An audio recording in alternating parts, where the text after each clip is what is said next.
settle down where pretty girls are. Well, you know that I'm around. Before I continue on with my vault building, I just want to mention a performance issue I have had. When I look in this direction now, my frame rate drops from a solid 60 to somewhere in the region of 50. It is noticeable. You probably won't pick it up on the video, but I can feel it, so I did test it, and it is dropping down to about 50. I'm in here and not If I go all the way to this point in the vault and look in that direction, it actually drops down to about 43, which is pretty damned appalling for my system. So I began to worry that I was pushing things a little too far with either settlers or lights. Because I did some research on this, because the first thought was maybe my vault's too big, but my next thought was it's not that big, and it is an interior. Of course, I've made some fairly big settlements, Nordhagen Beach for example, that went way over the build limit. And of course that's in an exterior, and you have all the added performance problems of being in an exterior with distant objects. You don't have that problem in an interior.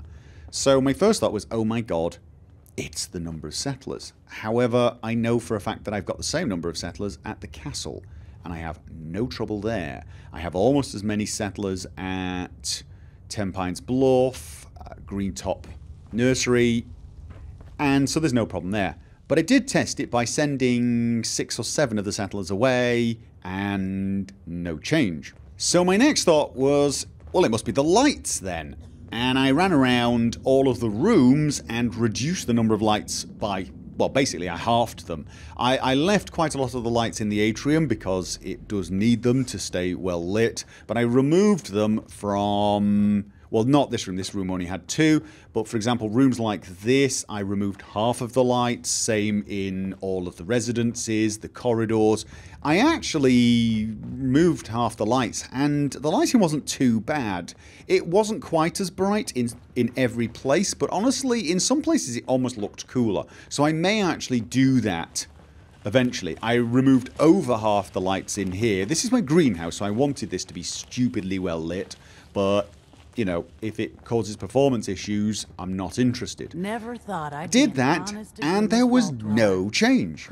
So then I tried disabling the mods that increase the light radius. I didn't think that would have an effect, and it did not, except it made me realize how bad the lighting in the vault actually is.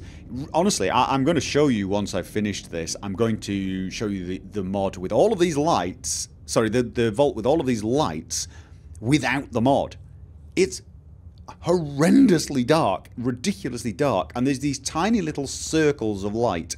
These things are absolutely a waste of time without the mod. I mean, completely, to be honest. I don't even know why you'd have them. They're just more a point of light in the distance, you know where to head for. So anyway, it wasn't that. So then I dismantled disconnected the entire vault by removing some of these pieces so that none of the lights had electricity. Every single light went off, same performance, no change. I then ran around and deleted all the televisions thinking that might be it. Nothing. And that leaves me with only one real option. The vault is too big, which as I've said doesn't make sense, except for the fact that it's actually, even though it's about items, this vault has a lot of big items. Nordhagen Beach has lots of small ones, and they're fairly open. This has an awful lot of very, very large pieces with fairly complex models. You know, when you place a chair, it's a small model, but when you place one of these atrium pieces, there's actually a lot going on. I think I'm reaching the kind of limit that my system will handle a mod this size. It's not about the number of objects, but more the number of polygons. As I said, things like this corridor, look at all the polygons that are going to be in here. You compare that to, say, even something as simple as one of these bikes. This counts as one item, but it actually has a huge effect on performance compared to something like this bench. I think I need to start considering the vault I mean, would size-wise really be that pretty bad? complete. And to be honest with you, I do. Apart from the area down there where I'm going to finish off the engineering, I've pretty much built everything I need to build size-wise. I'm hoping I'll still be able to add lots of small objects and it won't have much performance problems because, again, it's small models. Of course, there are going to be certain areas, and it does seem to be areas like if you stand all the way over here, looking in this direction, you're going to have performance problems because, you know, that's where all the objects are. It doesn't seem to be as big a problem when you're in the middle of it, because obviously in any one direction you're looking, you're only seeing a part of the vault. Now, how do they normally have dungeons this big and bigger without having performance issues? Well, the thing is what they do is they set up visibility zones. So that when you're in, say you were in this atrium, they would actually set up a visibility zone and it would instruct the game that all of the rooms up there, all the rooms up there, and so on, were out of visibility range. So they don't get handled, they don't get rendered. As far as I know, they don't do this dynamically. It's done by setting up these boundaries by hand. Good to see you, Overseer. And of course, there was no way for them to know I was going to block all this area off, so I don't think the visibility zones are taking into account the fact that I just cannot see those rooms, and the system is trying to show them, or at least not trying to show them, but it's processing them because, again, it just doesn't know. And it's very hard to actually make them know dynamically. It really is.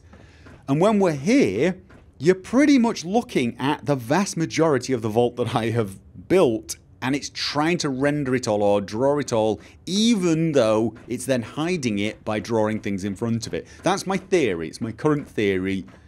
And honestly, I'm not totally sure there's anything Bethesda could have done about it, purely because, again, they had no... Oh, don't punch people. They had no idea that, you know, exactly how I would make this vault. So, Hello, Overseer. pretty much, I think this is going to be a vault that In a good way.